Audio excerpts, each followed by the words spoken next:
la montagne. Troisième jour, Dieu nous visite par les tonnerres. Mes fils. J'étais dans ma tente. Le tonnerre est venu me rencontrer comme ça. Ça a frappé la tente. C'était terrible. Je suis tombé. Quand je tombe, les fils étaient dans une autre tente. On était quand même distancés des autres. C'était dans une autre tente plus bas. Moi, j'étais. Lorsque je tombe, la seule chose que j'entends, je reviens.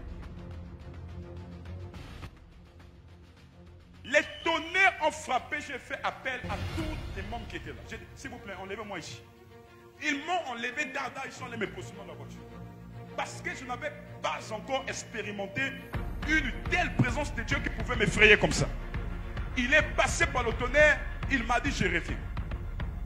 3 jours après, pendant que nous prions, alléluia, Dieu vient me visiter physiquement par un ange. Je vois sur le plafond comme ça, la lumière est en train de changer, le plafond de la tente. L'électricité change.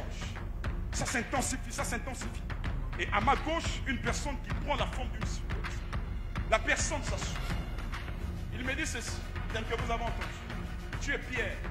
Et sur cette pierre, je bâtirai mon église. Je bâtirai mon église et les portes du séjour des morts ne provoqueront point contre elle. Il me dit, Emmanuel, j'ai dit mon église et pas ton église. Deuxième chose qu'il me dit, restituez-moi mon église. Il me dit, vous connaissez pourquoi vous êtes une génération de pasteurs, vous mourrez avant le temps, empoisonnement, maladie, suicide. Quelqu'un qui avait une bonne destinée dans son ministère, le moyen temps il s'arrête, il meurt. Ce n'est pas le cas pour tous. Certes, je le sais parce que Jésus est mort tôt. Alléluia. Mais pour la majorité des personnes, c'est parce que l'église n'appartient plus à Jésus. Et lorsque l'église n'appartient plus à Jésus, qu'est-ce que Dieu fait? Dieu permet que les portes du séjour des morts s'ouvrent. On voit des pasteurs qui font des ABC sur les pupitres. On voit des pasteurs qui meurent avant le temps. Pourquoi? Je le reconnais prophète. Un temps soit peu, nous avons fait de l'église du Seigneur notre église personnelle. Et lorsque l'église du Seigneur devient notre église personnelle, Dieu ne trouvera plus ses intérêts. Alléluia. C'est le diable qui verra ses intérêts là-bas. Il s'est dit, ok, merci, j'ai un nouveau collaborateur qui facilite mes valeurs diabolico-sataniques sur la terre. Et là, il ouvre toutes les portes du séjour des morts. Dieu m'a établi ici, mais ce n'est pas mon église, c'est l'église de Jésus.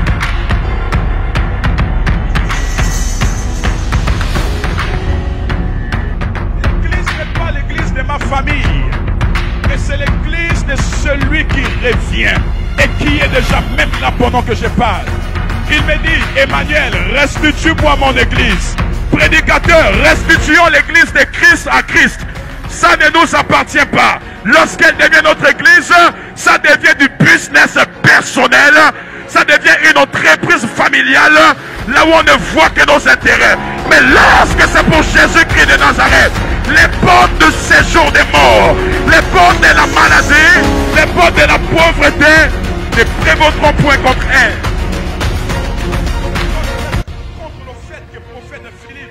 Prospère en Congé. Prophète Philippe a une église que je n'ai pas. Prophète Philippe, un homme de fidèles que je n'ai pas. C'est parce que je vois mes intérêts. Je me dis que c'est mon affaire. Mais tant que je sais que le prophète Philippe fait, et ce que je fais là, nous avons tous le même propriétaire, alors nous devons travailler dans la même vision. C'est pourquoi, Église, sortez des calomnies, sortez des divisions, sortez des bagarres inutiles, sortez des problèmes qui n'ont pas de sens. L'église ne nous appartient pas, ça ne vous appartient pas. Même si tu connais ton pasteur depuis 10 ans, c'est pas l'affaire de ton pasteur. Même si tu es arrivé avant tout le monde, c'est pas votre affaire, c'est l'affaire de Jésus-Christ de Nazareth. À un certain moment, lorsqu'on est conscient du retour imminent de Christ, il y a un type de message qu'on ne peut que prêcher chaque jour. C'est pourquoi cette année, je vais me concentrer beaucoup plus à enseigner, à former les gens, qu'à m'investir dans des passoires. Reviens à l'essentiel. Au commencement était la parole. La parole était avec Dieu. La parole était Dieu. Tout fut créé par Lama Chata Lama. Et aujourd'hui, pourquoi Dieu n'agit plus? Pourquoi les malades rentrent dans les églises et retournent malades?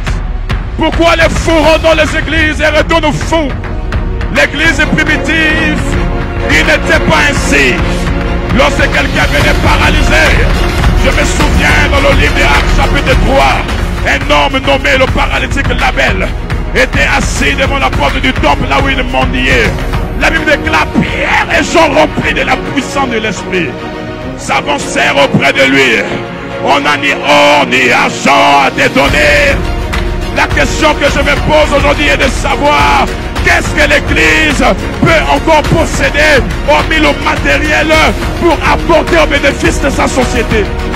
On n'a ni or ni argent, mais ce que c'était le temps.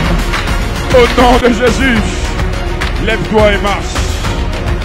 L'Église se lèvera et marchera lorsqu'elle acceptera de prendre pas ce qu'elle veut de Dieu, mais ce que Dieu veut d'elle. Le sommet nous a amené à faire de l'Église du Seigneur une Église avec de l'hypocrisie. Une Église, lorsque c'est la saison du manguier, la carpatier va manifester de la jalousie. Aujourd'hui, nous avons fait de l'Église du Seigneur notre propre Église par notre comportement qui ne glorifie pas Dieu. Combien de chrétiens sont assis dans les églises et ont la haine les uns envers les autres? Où est l'église de Christ? Les fruits de l'Esprit de Dieu, c'est l'amour, la joie, la patience, la bonté, la tempérance, la fidélité. Aimons-nous les uns les autres, car ça ne sert à rien de nous.